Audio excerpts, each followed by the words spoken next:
할렐루야. 한번 더 할렐루야.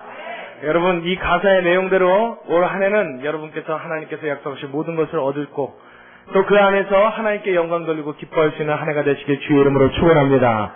할렐루야. 자, 오늘 말씀이 오늘 제가 방금 찬양하였던 이 찬양의 가사 내용대로 여분네의 아들 갈렙이라고 하는 사람의 고백입니다. 여분네의 아들 갈렙이라고 하는 사람이 오늘 이 말씀에 나타나 있는 하나님의 약속을 기초로 하여 하나님 앞에서 무엇인가 자기의 마음에 간절한 소망을 아뢰고 그 소망을 아뢰므로 하나님 앞에 그 소망을 이루어내는 아주 감격스럽고 멋진 장면을 오늘 말씀을 우리에게 소개해주고 있습니다. 자, 오늘 이 본문에 나타나 있는 말씀의 내용을 그 배경을 살펴보면 그렇습니다. 우리 45년 전 이 말씀을 기록할 당시였던 갈렙의 나이 85세가 되기 45년 전. 그의 나이 몇 세예요? 40세. 그렇죠. 85세인데 45년 전이니까 40세 때입니다. 그의 나이 40에 모세가 갈렙과 눈의 아들 여호수아와 그와 위시한 10명의 정탐꾼을 더해서 총 12명에게 가데스 바네아라고 하는 지역에서 정탐을 명하여 가나안 땅을 보고 오게 합니다. 그러니까 쉽게 말씀드리면 출애굽해서 행진하던 이스라엘 백성들이 가데스 바네아라는 곳에 멈췄어요. 그때 갈렙의 나이 40세였어요. 이제 요단강만 건너면 이제 그 정탐하는 마지막 땅이었던 가나안 땅, 최후 목적지였던 그 가나안 땅에 입성하는 하나님의 약속이 이루어지는 아주 기가 막히고 황홀하고 정말로 말로 표현할 수 없는 그 벅찬 감동이 기다리는 바로 그 순간을 목전에 두고 있는 상황입니다. 근데 이스라엘 백성들의 마음속에 좀 두려운 마음이 생겼죠. 걱정이 있었어요. 무슨 걱정이냐면 가나안 땅에 들어가는 건 하나님의 약속이니까 들어가긴 해야 할 텐데 하나님이 그리로 가라시니까 가기는 해야 될 텐데 그 땅에는 소문으로 듣자니 이 거인 족속들이 산단 말이에요. 워낙에 강한 민족들, 워낙에 힘 있는 백성들이 살고 또 심지어는 그곳에 철병거가 있다는 말을 듣고는 그들의 마음이 굉장히 두려움을 느꼈습니다. 그래서 어떻게 하기로 했냐면 여기서 우리가 정탐꾼을 보내서 그 땅을 다 탐지해 봅시다. 그래서 어느 곳이 좀 약한지, 어디부터 뚫고 들어가야 되는지, 어떻게 해야 되는지 우리 전략을 좀 세워야 되지 않겠습니까? 그런 의견을 내세우게 되죠. 그래서 어떻게 해요? 결국은 그것이 수용되어서 12명의 정탐꾼을 세웁니다. 그 정탐꾼 안에 여호수아, 눈의 아들 여호수아, 여분네 아들 갈렙이 포함되게 돼요. 그래서 12명이 들어가서 아주 곳곳을 샅샅이 하나도 빠짐없이 그 땅을 정탐하고 나와서 모세와 백성들에게 정탐하고 온 이후에 그 땅의 모든 정황을 보고하게 됩니다. 근데 그때 보고가 어땠어요? 야, 틀렸다. 야, 들어가 봤더니 저 땅을 우리가 쟁취하기는커녕 들어갔다가는 죽게 생겼다. 얼마나 대단한 사람들이 있고 얼마나 엄청난 사람이 있는지, 철병거가 있고 그들의 성은 하늘을 찌를 듯 높고, 이거는 사람과 사람을 대해도 이건 사람 대 사람이 아니라 꼭 그들 앞에 우리는 뭐와 같았더라? 메뚜기, 개미가 아니고 개미도 괜찮긴 한데 성경에는 메뚜기와 같다. 메뚜기. 우리가 보기에도 저들 앞에 우리는 메뚜기 같다. 우리는 저들의 밥이라. 이제 들어가면 끝장이다. 가지 말자. 그리고 이야기를 했어요. 그 말을 듣는 백성들의 마음이 어떻게 됐어요? 물처럼 녹았더라. 절망감이 왔죠. 그 정탐의 보고에 따라서 앞으로 생사의 기로가 놓여 있는 상황입니다. 그러니 얼마나 간절한 마음으로 그 보고를 기다렸겠어요. 근데 기껏 보고 온 사람들이 보고를 한다는 내용이 해봅시다, 될만합니다, 뭐 이런 말을 해줬으면 좋았을 텐데 이건 가나 마나 보나 마나 들어가면 뻔하다, 들어갔다는 끝장이다, 이런 보고를 했단 말이에요. 그 중에 유독 두 사람, 누구와 누구만요? 여호수아와 갈렙, 이 두 사람만 뭐라 그랬어요? 아니라 우리의 눈에 보일 때는 그들 앞에 우리가 메뚜기처럼 보일지 모르지만, 우리는 그들 앞에 밥일지 모르겠지만 이 땅은 누가 주시기로 약속한 땅이다? 할렐루야! 그 약속을 붙들었단 말이에요. 우리 눈에 보이기에는 불가능하지만, 우리가 계산에는 도저히 나오지 않는 답이지만, 이 땅은 하나님이 주시기로 약속하셨으니 하나님이 약속하신 땅이니 우리는 들어가면 어떻게 된다고요? 저들을 오히려 우리의 밥으로 삼을 것이요. 할렐루야! 하나님께서는 저들을 우리의 손에 붙이시리라. 그들은 그렇게 보고했습니다. 그랬더니 어떻게 해요? 백성들은 이미 마음이 어디로 기울었어요? 10명의 부정적인, 현실에 입각한 부정적인 보고를 했던 사람들의 말 속에 이미 마음이 기울어져 버렸어요. 그래서 긍정적인 말을 하는 사람들을 보고 어떻게 했어요? 하나님의 말씀에 입각한 믿음의 사람이라 이렇게 말하지 않고 어떻게 해요? 저들이 우리를 그 안으로 밀어넣어서 죽게 만들려 하는도다. 전 나쁜 놈들 그런 건 어떻게 해요? 돌을 들어 치려 하였더라. 그 상황을 지금 85세가 된 갈렙이 회상하면서 여호수아에게 이야기를 하는 겁니다. 그때 당신 들었지요. 모세가 그 정탐꾼의 10명의 말과 또한 더불어서 보고했던 당신과 나의 말을 듣고 그때 뭐라고 약속하셨습니까? 하나님께서 오늘날 너의 말을 들었으니 이후로 너희가 밟는 모든 땅을 너희에게 주리라. 할렐루야. 하나님이 그 말씀을 듣고 굉장히 분노하셨습니다. 왜냐하면 하나님이 약속하신 약속 앞에 불신앙을 보이는 것은 단순한 불신앙의 차원을 넘어서기 때문입니다. 하나님이 주신 약속을 믿지 않는 불신앙은 하나님을 정면으로 대놓고 모독하는 행위와 같습니다. 왜요? 여지껏 이스라엘 백성은 누구의 손에 의해서 출애굽했습니까? 그렇죠. 애굽을 나올 때도 하나님이 몇 가지 재앙을 보여주셨어요? 10가지 재앙을 보여주셨어요. 하나님의 손에 의해서 출애굽했습니다. 나왔던 그들이 광야에서 애국 군대가 쫓아올 때 그들을 전멸시키시고 홍해를 건너게 하신 이가 누굽니까? 하나님이십니다. 광야에 나왔을 때 그 뒤에 따라붙어서 아말렉 족속이 그들을 죽일 때 손을 올리면 전쟁에서 이기고 손을 내리면 전쟁에서 지고 기억나시죠? 그렇죠? 그 전투에서 아말렉 싸움을 이기게 하신 이가 누구십니까? 하나님이십니다. 여지껏 하나님의 인도 때문에 그들은 살아왔고 여지껏 하나님의 인도 가운데 그들은 보호받고 있었어요. 하나님이 살려주셨기에 살아가고 있었습니다. 그럼에도 불구하고 유독 가나안 땅에 들어간 만큼은 누구의 힘으로 하겠다는 겁니까? 내 힘으로 해보겠다는 거예요. 그러니 아무리 내 힘으로 해보려고 한들 답이 안 나오죠. 계산이 안 나오는 거예요. 이건 들어가 봐야 백발백패라는 거예요. 백전 쌓아봐야 백패하는 게임 해봐야 필요가 없다. 그 순간 누구를 무시하는 게 돼요? 하나님을 무시하는 게 되는 거예요. 그래서 어떻게 해요? 그 보고하는 10명의 정탐꾼을 하나님이 그 자리에서 즉사시켜 버리셨습니다. 그리고는 어떻게 했습니까? 그 하나님 앞에 믿음으로 보고하는 자의 그 믿음의 말을 들으시고 하나님이 그 여분의 아들 갈렙과 눈의 아들 여호수아에게 내가 밟는 그 땅을 내게 주리라는 약속을 모세를 통하여 하신 것입니다. 할렐루야! 할렐루야! 그 약속을 45년이 지난 갈렙이 기억하고 있는 거예요. 45년 전에 주셨던 하나님의 약속을 붙들고 있는 거예요. 여러분 참 놀랍지 않아요? 만일 우리도 아마 그렇게 생각할지 모르겠어요. 하나님이 내게 허락하신 모든 것들을 이루시기까지 하나님은 너를 떠나지 아니하시겠다. 세상 끝날까지 너와 함께 있으면 내가 하는 모든 일에 복을 주시겠다. 만약 하나님이 이 약속을 우리에게 직접 주셨다고 가정하자고요. 그럼 여러분 우리 같으면 잊어버릴 것 같아요? 안 잊어버릴 것 같아요? 지금 생각엔 얼른 그렇죠. 그렇죠. 우리 같으면 나도 하나님이 나한테 그런 약속 주셨으면 안 잊어버리겠다. 그래서 갈렙이 이 사실을 기억했다는 것에 별로 대단치 않게 생각합니다만은 이 약속을 몇 년 전에 받았다고요? 45년 전에. 지금 아직 이곳에는 45세가 안 되신 분들이 많습니다.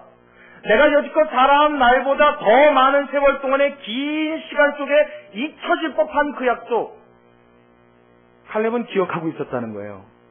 갈렙은 그 세월 속에 그 오랜 시간이 거쳐온 약속이지만 그 약속을 한 번도 마음속에 잊지 않고 붙들고 있었다는 이 사실, 이것이 먼저 우리가 주목해야 될 부분인 줄로 믿습니다. 에이, 목사님, 저도 하나님이 저한테 그렇게 말씀해 주시면 기억하신다니까요. 거짓말이죠. 왜요? 하나님은 우리에게 그렇게 말씀하셨습니다. 이미 말씀하셨지요. 제가 앞전에 예를 들었던 말씀이에요. 이 세상 끝날까지 내가 너희와 항상 함께 있으리라. 누구에게 주신 말씀이에요? 나에게 주신 말씀이지요. 내가 하나님의 뜻을 너에게 다 이루기까지 내가 너를 떠나지 아니하리라. 누가 주신 말씀이에요? 하나님이 우리에게 주신 말씀 아닙니까? 근데 우리는 그 약속 기억해요? 잊어버려요? 네. 거짓말이라고요. 여러분 사실 45년 전에 주신 하나님의 약속의 말씀을 오늘 받은 말씀처럼 붙들고 있으라는 것은 굉장히 어려운 일입니다만은 갈렙은 그 약속의 말씀을 끝까지 고집스럽게 붙들고 있었다는 거예요. 여러분 이 신앙을 우리가 본받을 수 있기를 간절히 소원합니다. 이거는 인간적인 측면에서 볼 때도 참 대단하고 위대한 일입니다. 믿음을 지킨다는 것, 신앙을 붙든다는 것은 여러분 이와 같은 일입니다. 하나님이 주신 약속입니까? 하나님이 말씀하셨습니까? 반드시 그의 때에 이루실 줄로 믿습니다. 크게 아멘해요. 믿습니다. 네, 그럼요. 저와 여러분에게 주신 약속이란 말이에요. 그걸 갈렙이 믿었어요. 믿었더니 어떤 일이 일어났어요? 오늘 읽은 말씀의 하반절의 사건이 일어났어요. 자, 우리 11절과 12절을 같이 읽습니다. 11절과 12절. 11절과 12절 함께 읽습니다. 시작. 모세가 나를 보내던 날과 같이 오늘날 오히려 강건하니 나의 힘이 그때나 이제나 일반이라 싸움에나 출입에 감당할 수 있사온즉 12절 더 크게 읽으세요. 시작. 그날에 여호와께서 말씀하신 이 산지를 내게 주소서. 당신도 그날에 들으셨거니와 그곳에는 아낙 사람이 있고 그 성읍들은 크고 견고할지라도 여호와께서 혹시 나와 함께 하시면 내가 필경 여호와의 말씀하신 대로 그들을 쫓아내리이다. 할렐루야. 이 말씀을 기억하고 붙들었더니 어떤 일이 일어났다고요? 이 산지를 내게 주옵소서 하는 믿음의 발언이 나왔다고요. 이 산지가 어떤 산지냐면 여러분 헤브론 산지라는 곳입니다. 이스라엘 땅 중에서는 가장 고산지대에 위치하고 있는 땅인데 고산지대다 보니까 함부로 그 땅을 쟁취하는 것이 어려워요. 여러분 전투를 벌이면 낮은 곳에서 높은 곳을 공격하는 게 쉽습니까? 높은 곳에서 낮은 곳을 공격하는 게 쉽습니까? 그렇죠. 높은 데서 낮은 곳을 공격하는 게 쉽죠. 지형적으로도 헤브론은 산지입니다. 높은 곳이에요. 그리고 그 안에 있었던 자들은 굉장히 강대하고 큰 아낙 자손들, 거인족 속에 있었어요. 왜 그랬느냐?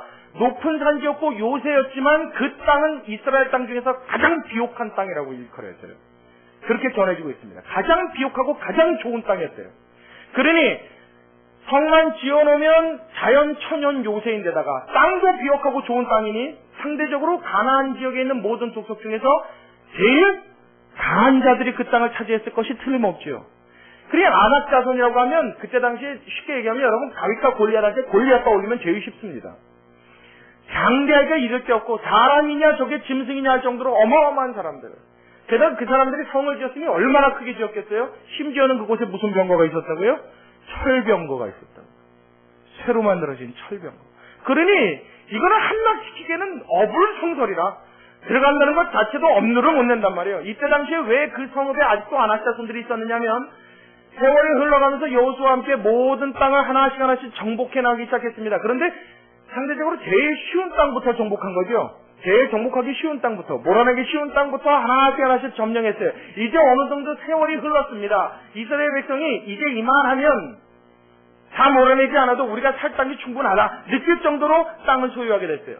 그랬더니 마지막에 남은 몇몇 지역의 강대한 족속의 땅이었던 곳들은 이스라엘 백성들이 끝까지 어떻게 해요? 몰아내지를 못해요. 못하는 게 아니고 안 하는 거죠. 왜냐하면 그 마음속에 전쟁의 신물이 난 거예요. 진력이 난 거예요. 이제 좀 그만 싸웠으면 좋겠다. 사실 하나님의 약속의 말씀은 모든 족속을 다 내쫓고 그 땅을 소유하라 하신 거기 때문에 우리가 마음만 먹고 믿음으로 그 땅에 들어갔으면 차지했을 텐데 그들의 마음이 그걸 원치 않았던 거예요. 가급적이면 센 놈들을 좀 피해서 가급적으로 어려운 지역은 좀 피해서 가급적으로 간 무기가 있는 것은 좀 피해서 다니다 보니까 이 산지만큼은 난공불락 도대체 공격할 수도 없고 쟁취할 수 없는 땅으로 남아 있었습니다. 그때 갈렙이 뭐라고 그랬어요? 저 산지, 그 산지를 내게 주소서. 할렐루야. 할렐루야. 뭘 기억한 겁니까? 45년 전 내가 밟는 그 땅을 내게 주리라 하신 하나님의 약속을 기억해낸 거예요. 아무리 어렵다고 말하지만 불가능한 일이라고 말하지만 사람의 생각으로 도대체 계산도 안 나오는 일이지만 하나님이 나에게 주신 약속이 있어. 그 약속이 나에게 이루어진다면 하나님이 이 일은 나의 것이 될 줄로 믿습니다. 갈렙의 신앙은 이와 같았던 거예요. 그래서 그 믿음 하나 붙들고 여호수아에게 뭐라 그래요? 당신도 들었지 않습니까? 어떻게 해요? 그날에 우리가 믿음으로 하나님 앞에 이야기하였더니 그 말을 들으신 하나님께서 모세를 통하여 내가 밟는 땅을 내게 주리라 약속하신 그 말씀을 당신도 들었나이다. 그러니 이제 이 산지를 내게 주소서. 이 산지를 내가 정복해 나가야 된다. 할렐루야. 그의 나이가 몇 세 때요? 자그마치 80하고도 5세 때요. 85이나 된 그가 그 땅을 쟁취해 들어가겠다는 거예요. 그때 뭐라고 이야기합니까? 11절에요. 모세가 나를 보내던 날과 같이 오늘날 오히려 강건하니 나의 힘이 그때나 몇 세 때나 40세 때나 이제나 몇 세 때나 85세 때나 일반이나 똑같습니다. 그러니까 내가 싸움도 할 수 있고 출입도 할 수 있고 내가 모든 일을 그때처럼 처리할 수 있으니까 나 한번 해보겠습니다. 이 소리예요. 몇 세 노인이요? 85세 노인이에요. 물론 시대적인 배경이 틀리고 사람의 수명이 조금씩 다르긴 하지만 여러분 85세라는 나이는 지금이나 그때나 노인입니다. 85세 된 노인이 아무리 믿음이 좋아도 그렇지요. 전쟁을 벌여서 그것도 안악자손을 철병거가 있는 그들을 하늘을 찌를 듯이 높은 성인 헤브론에 있는 그 성을 헤브론이라고 하는 성은 나중에 갈렙이 쟁취하죠. 그래서 그 헤브론이라고 하는 성이 다윗 왕 때 와서는 7년 동안 왕도로 사용되었던 성이 바로 헤브론 성입니다. 그만큼 아주 하나님 앞에서도 사람에게도 유용한 성이요 굉장히 견고하고 대단한 성입니다. 그 성을 향해서 내가 한번 쟁취하고 보겠습니다. 몇 세가? 85세가. 도대체 이해 안 가는 이야기예요, 여러분. 지금 현재로 따지면 나이가 우리는 몇 세만 먹으면 늙었다고 그래요? 사람마다 조금씩 틀리게 하는데 현대에는 몇 세 정도 되면 연세가 좀 들었다 이렇게 얘기합니까? 그렇죠. 저는 우리 주사님 정확하신 것 같아요. 예전에는 70세 그랬어요. 그랬더니 조금 사람들 건강이 하도 안 좋아지니까 60이면 이제 노인이다 그래요. 근데 요즘 들어서는요. 뭐 조태다 명태다 이런 것들이 막 늘어나니까 50세만 돼도 이제 슬슬 노인되어 이렇게 이런 소리를 한단 말이에요. 우리 오 권사님은 절대 그 말에 인정 안 하시죠? 할렐루야. 예, 저도 그 인정 안 하는 권사님 참 좋습니다. 끝까지 인정하지 마십시오. 근데 요즘 세태가 그렇단 말이에요. 나이 50만 되면 뭐라 그래요? 노인이래요. 그래서 할 일 없답니다. 미국에서 어떤 갤럽 조사팀이 굉장히 자세한 많은 인원을 통해서 연구한 결과를 제가 발표한 것을 본 일이 있습니다. 그 내용이 뭐였냐면 50세에 정년퇴직을 한 이후에 나이가 80이 된 사람들을 대상으로 조사를 해봤어요. 근데 뭘 조사해봤냐면 뇌파 검사를 해봤답니다. 그래서 어떤 사람의 어떤 뇌파가 어떻게 활동하는가 조사해봤더니 우리가 늘 생각하기에 그러려니 하는 결과가 나왔어요. 근데 그 그러려니 하는 결과가 뭐냐면 50세에 정년퇴직을 하고 나이가 70이 될 때까지 20년 동안 별일 없이 하는 일 없이 그냥 세월을 보낸 사람들은 머리의 기억력과 뇌 활동이 급격히 떨어지게 그래서 몸이 확 늙어버리더래요. 근데 나이가 80이 되어도 소일거리가 되었던 사회봉사가 되었던 무엇이든 하나 정해놓고 열심히 최선을 다하는 사람은 나이 50세 정력 퇴직했을 때 그 뇌의 기능과 별반 차이가 없더랍니다. 제가 그 결과를 보면서 그러려니 했지만 역시나라는 생각을 했어요. 여러분, 사람은 나이가 늙게 하는 것이 아닌 줄로 믿으시기 바랍니다. 사람이 늙어가는 것은 단순히 세월의 흐름에 따라서 이마에 주름살 하나는 더 갈 수 있게 할지 모르겠지만 우리의 육체를 늙게 할지는 모르겠지만 정말 사람을 늙게 하는 것은 뭐예요? 마음의 꿈과 소망을 접어버릴 때 이미 그에게는 노년이 시작된 줄로 믿으시기 바랍니다. 나이가 안만 저면 뭐 할 거예요? 미래의 꿈이 없고 계획이 없고 발전할 수 있는 취지와 밀고 나갈 수 있는 원동력이 없는데 그 사람은 뭐에 쓰겠습니까? 죽은 고목나무와 별반 차이가 없는 것입니다.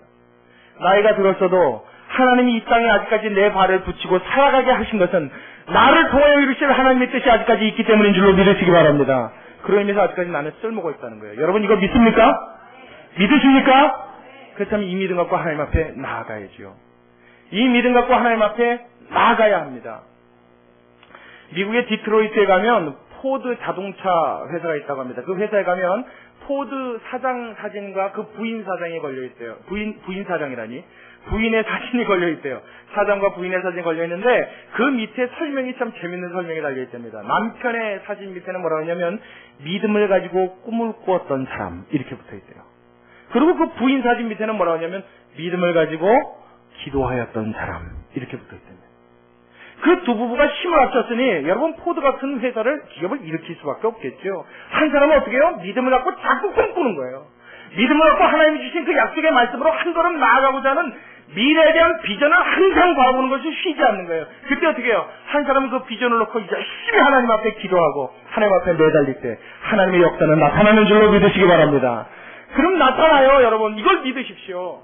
이걸 믿는 순간 어떻게 해요? 움직여지는 사람이 됩니다. 이걸 못 믿으면요, 날마다 그 자리인 거예요, 그냥. 오늘도 오늘처럼 살고 내일도 내일처럼 사는 거예요. 그냥 그날이 그날인 것처럼 사는 거예요. 그러나 이 사실을 믿는 순간요, 여러분 우리는 더 이상 오늘에 멈춰 있지 않고 내일을 사는 자가 되는 줄로 믿으시기 바랍니다. 왜요? 하나님의 약속은 아직까지 내 안에 유효하기 때문에요. 할렐루야. 예. 여러분 저를 보시면서 우리 목사님은 저런 설교하실 때 그렇지 젊으니까 저런 말씀하시지 천만에요. 저는 70이 돼도 이 설교할 겁니다. 은퇴하기 전까지는. 꿈꿔야 합니다. 나아가야 합니다.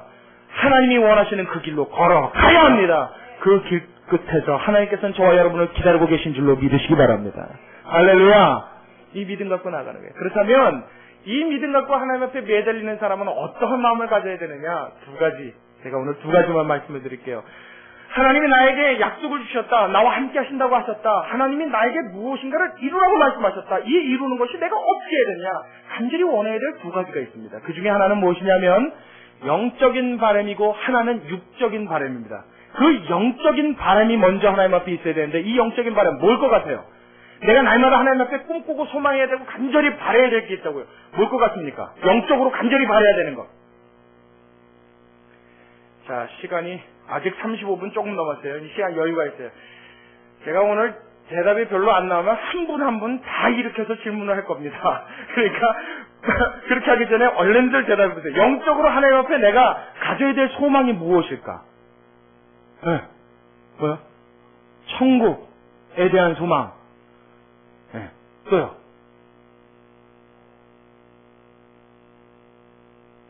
우리 교회는 대답을 한 명밖에 안 하시니까. 자, 해봐요. 괜찮아요. 자, 뭘 것 같아요? 오늘 어떻게 전도사님도 눈을 아래로 이렇게 탁 내리시고 계십니까? 항상 저를 쳐다보고 계시더니. 자, 우리 집사직분 받으신 분 이상은 다 대답하십시오. 자, 뭘 것 같아요? 할렐루야! 아멘. 그렇죠. 또요.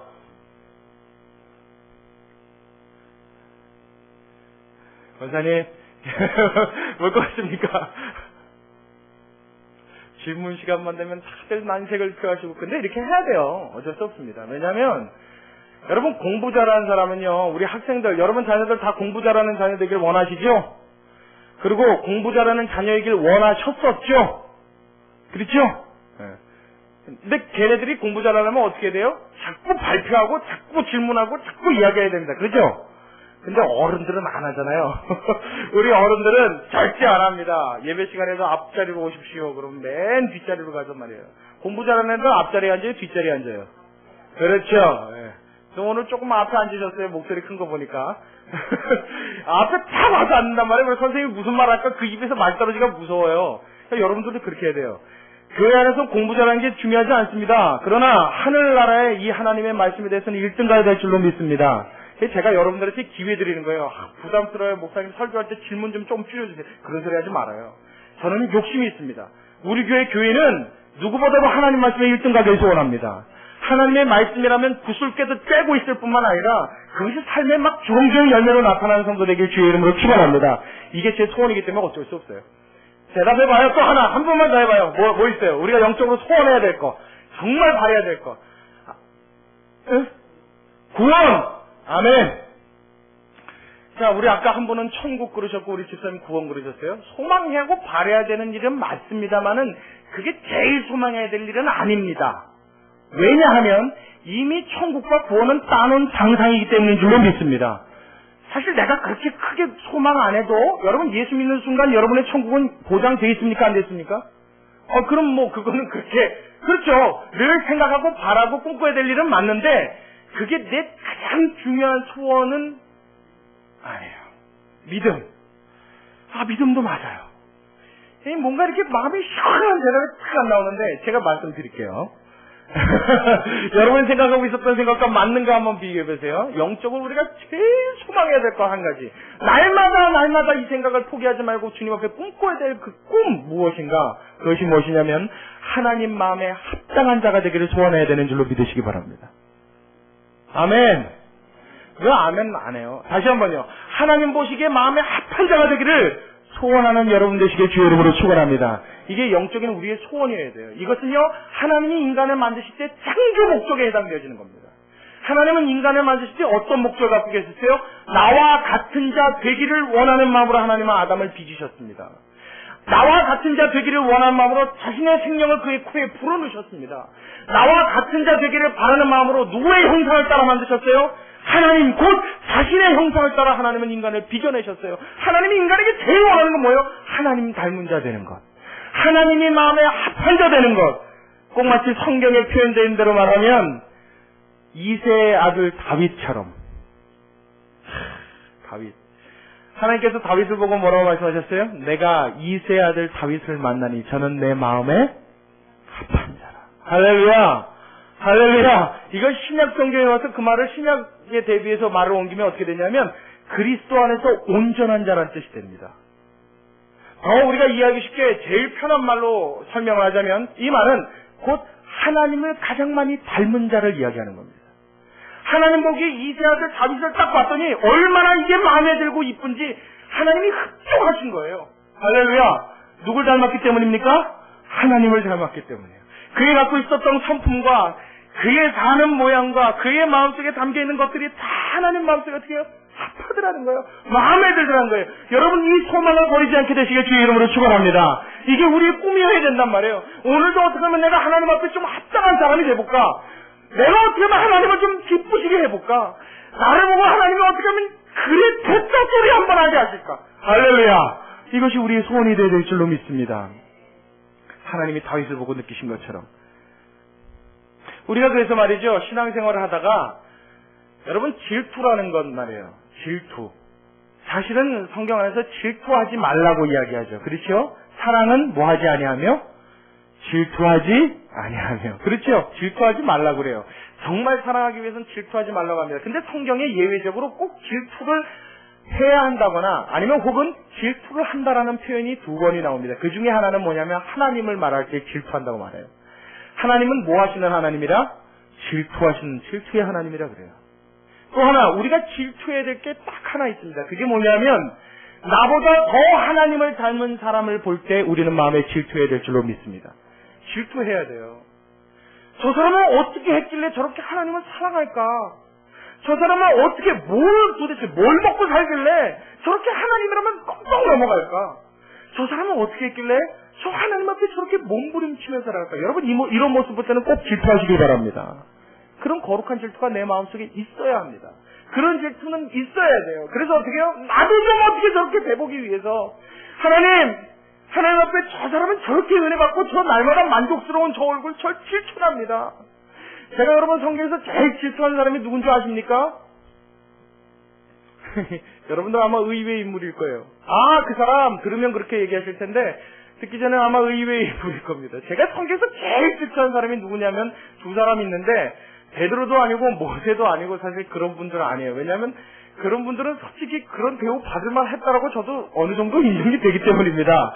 저도 고개가 숙여지는데야 뭐라고 말하겠어요. 사실 질투할 대상도 안 되죠. 너무 대단하고 엄청나서 너무 높아 보여서 제가 사실은 엄두를 잘 못 냅니다만은 조금 엄두될 만한 사람 중에 정말 질투난 사람 둘이 있어요. 그게 누구냐면 요한계시록의 안디바라고 하는 사람하고 그리고 또 하나는 두렙돈을 하나님께 드렸다는 과부입니다. 질투나요. 예수님이 두렙돈 내는 그 과부를 보시고요. 참으실 수가 없었던 거예요. 연복에 헌금을 사람들이 나와서 쭉 내는데 그냥 다 연복을 내는 모습들 보고 예수님이 가만히 계셨습니다. 근데 유독 그 과부가 내는 그 두 렙돈의 단위가 우리나라 따지면 10원과 같은 거죠. 아주 보잘것없고 별 쓸모가 없는 돈입니다. 아주 최하의 단위입니다. 렙돈. 그 중에서 딱 두 렙돈.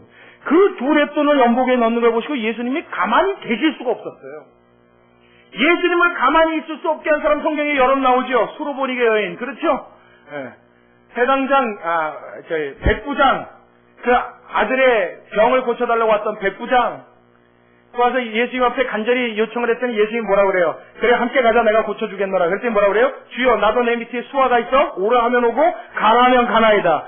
주께서 내 집에 드는 것을 감당할 수 없사오니, 주께서 명령만 하시면, 말씀만 하시면, 내 종이 낫겠나이다. 할렐루야! 그게 예수님이 깜짝 놀래버리셨어요. 그 말을 듣고 깜짝 놀라셨어요. 내가 이스라엘 온 지역에 너와 같은 믿음을 본 일이 없는가. 너처럼 큰 믿음은 본 적이 없다. 그러더니 어떻게 해요? 가라, 내 믿음이 낫게 하였느니라. 예수님 참 기가 막힌 장면들 많이 있습니다. 수로보니게 여인 와갖고 말이에요. 예수님 앞에 내 딸을, 내 자식을 고쳐주십시오. 그러고 간청하죠. 병들어 죽겠나이다. 그랬더니 예수님 뭐라고 그래요? 나는 유대에 버림받은 자들 외에는 보내심을 받은 일이 없다. 너를 고쳐줄 수가 없다. 넌 유대인이 아니잖아. 그러죠. 그랬더니 그래도 고쳐주시고 따라붙어요. 그랬더니 예수님이 아주 모욕적인 말씀하시죠. 자녀들의 떡을 취하여 개에게 주는 것이 마땅치 아니하다. 이야, 개 취급받았어요. 좀 고쳐달라는 게 뭐 이렇게 잘못한 일이라고 개치고까지 합니까? 더럽고 치사해서. 안 합니다. 관두십시오. 그러고 갈만 하잖아요. 근데 그 여자 뭐라 그래요? 예수님한테? 여러분 다 아시죠? 뭐라 그래요? 주여 올소이다마는 개들도 주인의 상에서 떨어지는 부스러기를 먹나이다. 예수님이 기가 막히게 하십니다. 기가 막히게 하십니다. 여인아 내 믿음이 크도다. 그 즉시로 고침받은 줄로 믿으시기 바랍니다. 예수님은 놀리킨 사람이 여러 나와요. 그 중에 제일 제가 질투나는 사람은 그 과부의 두렙돈 말이에요. 예수님이요, 그들은 와서 요청하고 뭐 어떻게 해서 예수님이 놀래셔서 이렇게 해주셨지만, 두렙돈 낸 여자는 뭐 예수님한테 요청도 안 했습니다. 광고해달라는 말도 안 했어요. 그렇죠? 그냥 자기가 구찬 중에 좀 드릴 게 없나 해갖고 딱 꺼내보니까 두렙돈 있단 말이에요. 근데 자기가 든 생각이 전부거든요. 그거에는 정말 무일푼 하나도 없는 여자였습니다. 근데 그걸 드리면서 부끄럽고 죄송하고 송구한 마음에 하나님께 드렸더니 그걸 보던 예수님이요, 가만히 계실 수가 없었던 거예요. 그래서 어떻게 전 사람들에게 그 사실을 알립니다. 너희 모든 사람들 중에 이 여인이 가장 많은 헌금을 드렸느니라. 왜요? 너희는 부유한 중에 풍성한 중에 여유로운 중에 하나님 앞에 물질을 드렸으나 그 여인은 구차한 중에 자신의 생활비 전부를 넣었느니라.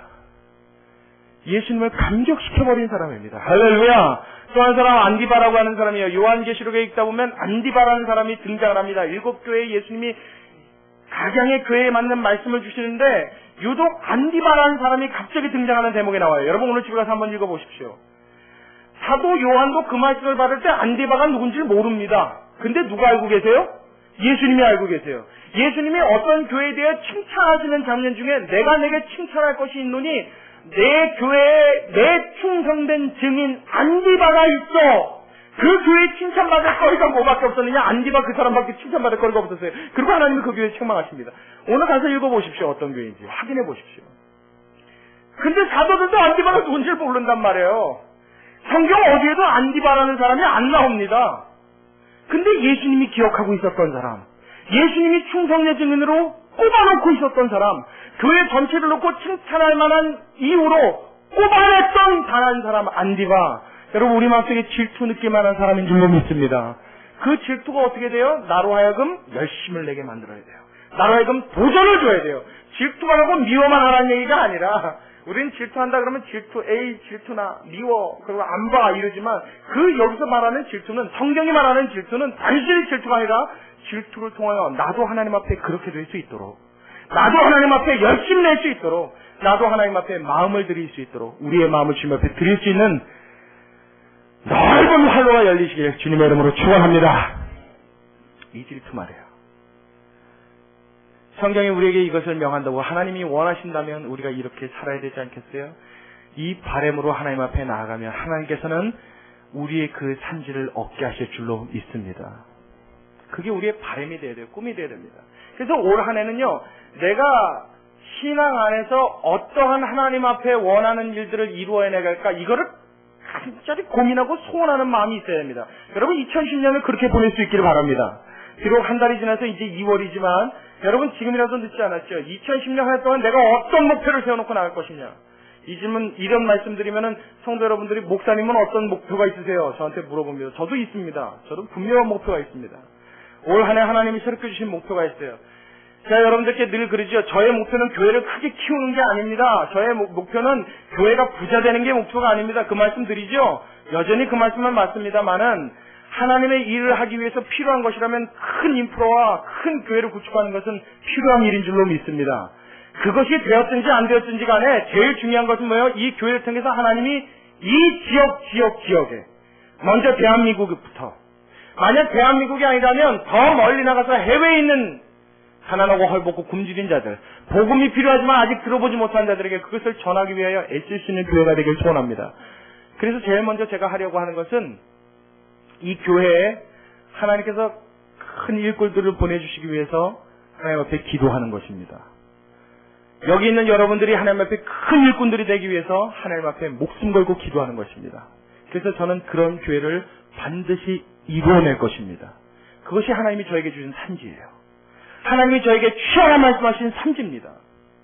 제가 사는 날까지는 그 일을 위해서 주님 앞에 최선을 다할 것입니다. 할렐루야. 여러분 이루어질 줄로 믿으시기 바랍니다.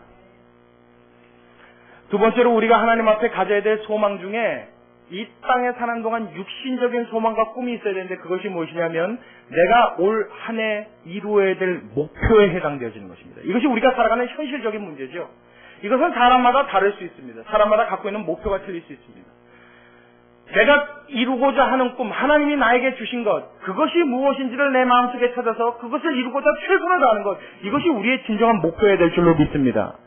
근데 제일 중요한 건 말이에요. 우리가 이 목표를 세우는데 잘못하는 오류가 있습니다. 범하는 오류가 있어요. 그게 뭐냐면 하나는 하나님이 주시지 않은 것을 목표로 삼는 거예요. 또 하나는 하나님이 무엇을 주셨는지 묻지 않는 것입니다. 이 두 가지의 오류 때문에 항상 이 목표가 궤도를 수정해야 되는 그 잘못을 실수를 범할 때가 우리는 왕왕 있습니다. 우리가 하나님이 주신 목표가 뭔지를 알아야 되지 않겠습니까? 하나님이 나에게 올 한 해 어떤 것을 이루길 원하시는지 내가 알아야 그것을 위해서 매진할 거 아닙니까? 그렇죠? 그렇죠?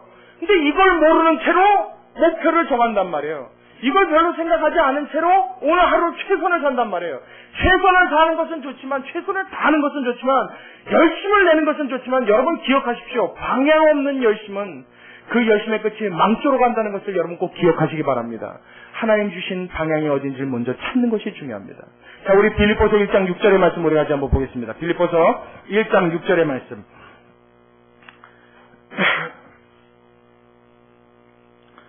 빌립보서 1장 6절의 말씀입니다.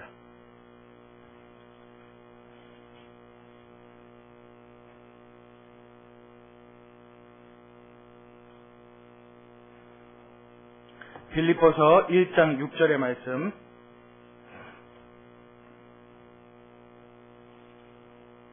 신약성경 316년에 있습니다. 빌립보서 1장 6절의 말씀. 우리 같이 한 목소리로 같이 읽겠습니다. 함께 읽습니다. 시작. 너희 속에 착한 일을 시작하신 이가 그리스도 예수의 날까지 이루실 줄을 우리가 확신하노라. 한 번 더요. 한 번 더. 시작. 너희 속에 착한 일을 시작하신 이가 그리스도 예수의 날까지 이루실 줄을 우리가 확신하노라. 아멘. 자, 이게 무슨 말이냐면 하나님 앞에 이러한 마음을 가지고 나의 길을 찾고자 열심을 다하고 그 믿음을 붙드는 자들에게는 하나님이 그 마음에 무엇을 시작하신다고요? 착한 일을 이루시고자 시작하신단 말이에요. 하나님은 항상 하나님의 사람들에게 일을 이루실 때 그들의 머리를 붙들고 길을 인도하시는 일이 없습니다. 잘 기억하십시오. 하나님 뜻대로 살기 원합니다. 오늘 하루도 나를 인도하여 주옵소서. 그러고 방바닥에 딱 가부좌 틀고 앉으면 어떻게 돼요? 해 질 때까지 그대로 있는 거예요. 절대 하나님은 우리의 머리통을 붙잡고 이 길로 저 길로 이끌어내시지를 않습니다. 하나님은 어떻게 인도하신다고요? 각 사람의 마음에 선한 소원을 두사 그 선한 소원을 통하여 일하게 하시는 줄로 믿으시기 바랍니다. 이게 뭐예요? 하나님께서 그 사람의 속에 착한 일을 시작하시는 겁니다. 착한 일에 대한 소원을 하나님이 불뜻하게 하시는 거예요.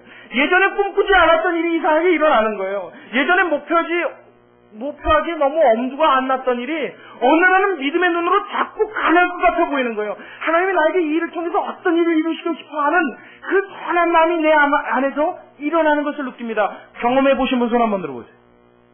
예, 그 일 말이에요. 여러분이 경험해 보셨던 그 일이에요. 아직까지 못 경험해 보셨으면 하나님께서 올 한 해 여러분에게 이 경험을 풍성히 시키시길 주의 이름으로 축원합니다. 그래서 어떻게 해요? 그 소원을 따라 하나님이 시작하신 이 착한 일이 그리스도 예수의 날까지 우리 안에 이루어질 것을 확신하는 마음으로 목표를 세우고 매진하는 것, 이것이 우리가 하나님 앞에서 산지를 쟁취하는 일인 줄로 믿으시기 바랍니다. 이 약속을 붙드는 거예요. 이 두 가지 말이에요. 하나님 앞에 정말 합당한 자 되기 위해서 내 마음에 최선을 다하고 노력하는 것과 하나님이 주신 선한 일을 하기 위해서 오늘 하루하루의 삶에 최선의 노력을 다하는 것, 이것이 하나님께서 도우시는 사람의 특징인 줄로 믿으시기 바랍니다. 자, 이렇게까지 설교를 해놓고 여러분들에게 제가 우려가 되는 부분이 하나 있어요. 뭐냐면 하나님이 주신 것에 최선을 다하고 최고를 쟁취하십시오. 높은 데 쓰십시오. 하나님이 주신 그 산지를 쟁취하십시오. 이루십시오. 성공하십시오. 좋은데 이 설교는 말입니다. 여러분 절대 최고 우선주의를 가지라는 설교가 아닙니다.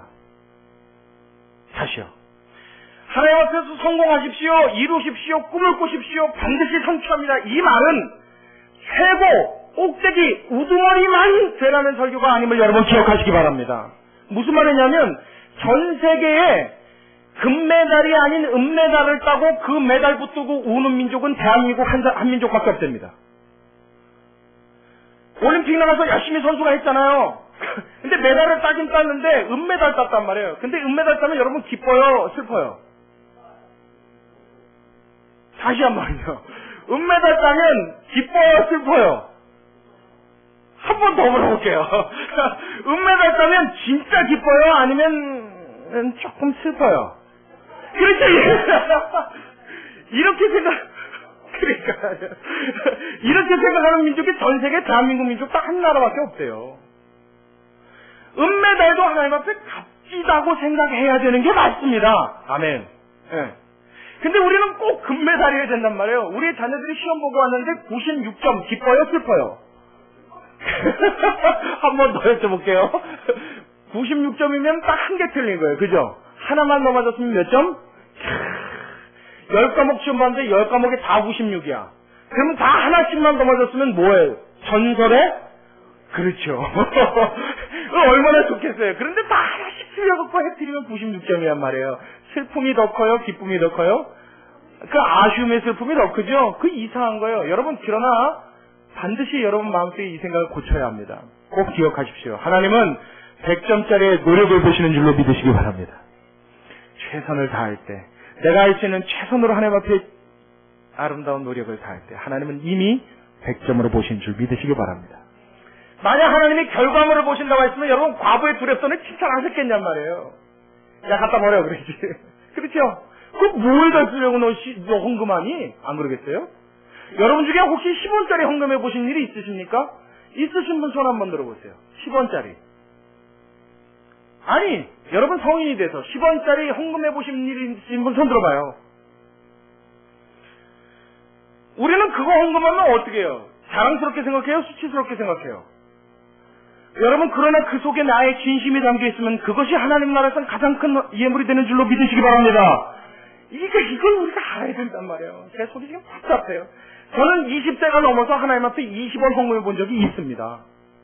있어요. 그거 제가 여러분들한테 자랑이라고 하는 얘기가 아니라 뭐 경험이 있으니까 있다고 말씀드리는 거예요. 왜 그랬느냐?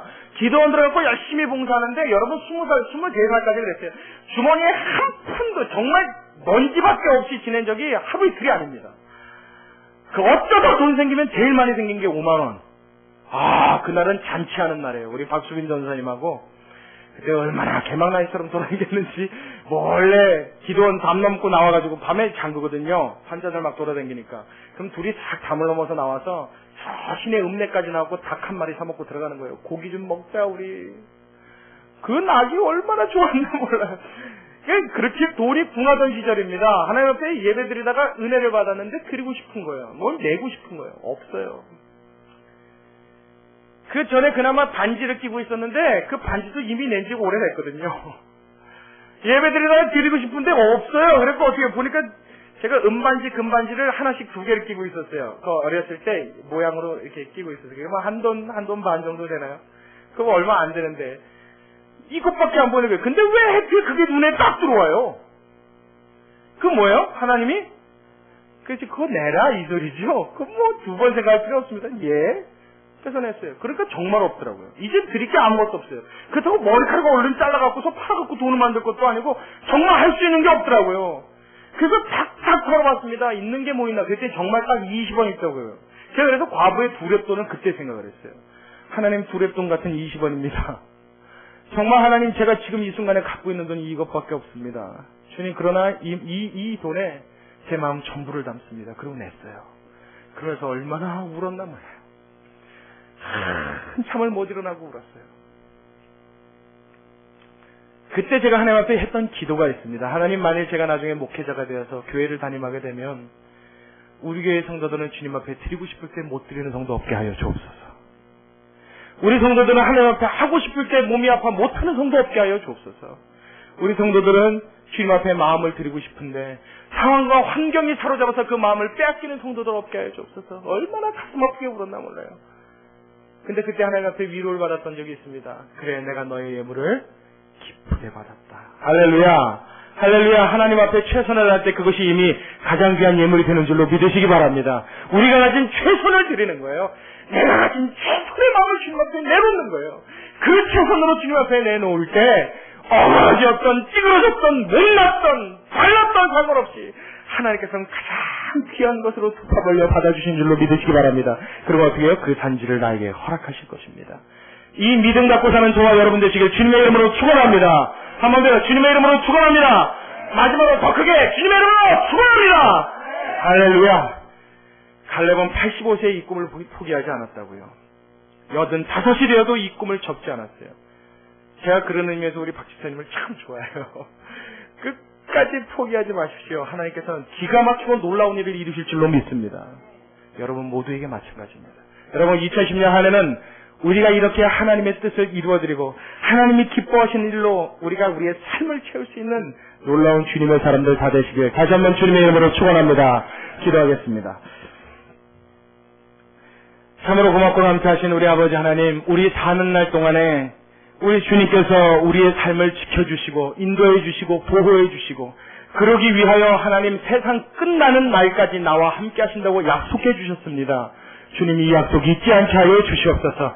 하나님이 나와 함께 하시는데 나에게 불가능이 무엇이 있겠으며 하나님이 나를 도우시는데 누가 나를 대적하겠으며 하나님이 나와 더불어 함께 하시는데 하나님 나의 삶에 어떤 위협이 있든 그것이 무슨 상관이 있겠습니까? 주님 이 믿음 갖고 배짱 있게 살아가게 하여 주시옵시고 이 믿음 갖고 세상을 정복하게 하여 주시옵시고 이 믿음 갖고 사단의 일을 멸할 수 있는 하나님의 놀라운 사람들 다 되게 우리 모두를 축복하여 주시옵소서. 하나님의 성령이 우리와 함께 하시면 하나님 우리가 모든 것을 할 수 있는 줄로 믿습니다. 하나님 앞에 헌신된 자들 되게 하여 주시옵시고 우리 삶의 전부를 드릴 수 있는 주님의 귀한 자녀들 다 되게 축복하여 주시옵소서. 주님께 감사를 드리며 살아계신 예수님의 이름으로 기도드리옵나이다. 아멘. 할렐루야. 할렐루야. 자, 우리 말씀 생각하시면서 우리 찬송가 502장 하나님께 찬양드리겠습니다.